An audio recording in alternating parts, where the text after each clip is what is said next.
Gir સોમનાથના વેરાવળમાં paper કાંડના Yuvrajsinh પર police ફરિયાદ નોંધાવવામાં આવી છે। ગીર સોમનાથ જિલ્લાના વડામથક વેરાવળમાં વિક્રમ પટાટ નામના વ્યક્તિએ યુવરાજસિંહ જાડેજા વિરુદ્ધ ફરિયાદ નોંધાવી છે। તેમનો આરોપ છે કે તેમની પુત્રવધુ વૈશાલીબેન વાકે, જેમને યોગ ક્ષેત્રમાં રાજ્ય સ્તરે, રાષ્ટ્રીય સ્તરે, આંતરરાષ્ટ્રીય સ્તરે ગોલ્ડ તેમજ સિલ્વર અને બ્રોન્ઝ એમ કુલ 40 મેડલ મેળવેલ છે અને આ બાબતે વડાપ્રધાન નરેન્દ્ર મોદીએ પણ તેમને સન્માનિત કરેલ છે।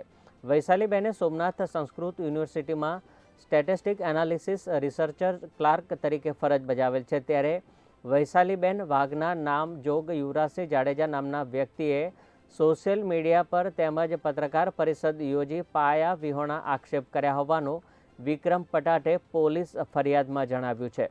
આ બાબતે સરકાર તેમજ તંત્ર ન્યાયિક તપાસ કરે અને ખોટા આક્ષેપ કરનાર યુવરાજસિંહ જાડેજા પર યોગ્ય કાર્યવાહી કરવાની માંગ પણ કરેલ છે। સંસ્કૃત યુનિવર્સિટીમાં ભરતી હતી। એ ભરતીની અંદર મદદનીશ યોગ અધિકારી તરીકેની ભરતી હતી અને એમાં મારા પુત્રવધુ એ અરજી કરી હતી અને એ કોમ્પિટિશનમાં ભાગ લીધો હતો અને એની અંદર મારા પુત્રવધુને જ્યારે